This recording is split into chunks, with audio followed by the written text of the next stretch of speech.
Bass anglers who overcome the stigma of bobber fishing can really capitalize on this effective technique. This is the mold we start with the floating fly or the floating jig. I'm not tying much in the way of feathers on mine, but I do like to pour my own soft plastics, and I just shove them right on the end of the walleye jig here.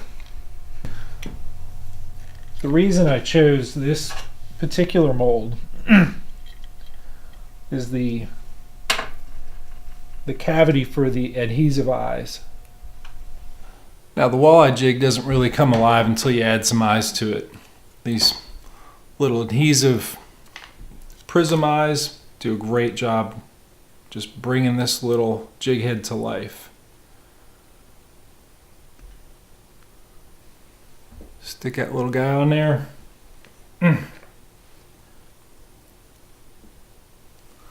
Add a little soft plastic to it.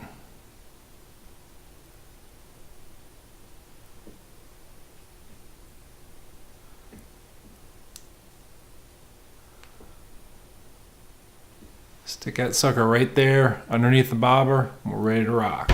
That's going to hang under the bobber just like that, and it'll turn whatever, if I jiggle the bobber a little bit, that'll kind of jump around a little bit.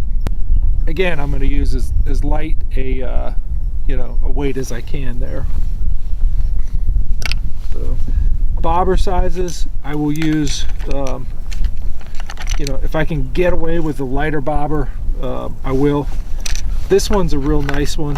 You want to, you put the line through there, and then you tie your jig on the bottom.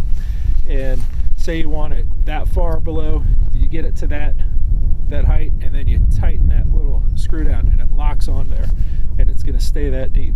Now, say you get into a deeper pool, a deeper area, where on average it's 3-4 feet deep. You just loosen that up, slide it up the line, tighten back down, and now you're letting it hang that deep. I know when reservoir fishing, I'll always keep track of where the prevailing bait fish are holding, how deep they are, and I'll try to match the jig depth underneath the bobber to where it's just a little bit above them. I don't want to go below them because they tend to always be looking up for bait fish.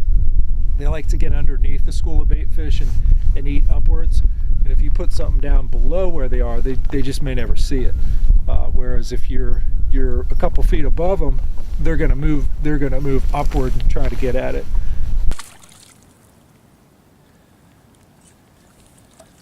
You like that little jig under the bobber, huh? Yeah. Beautiful.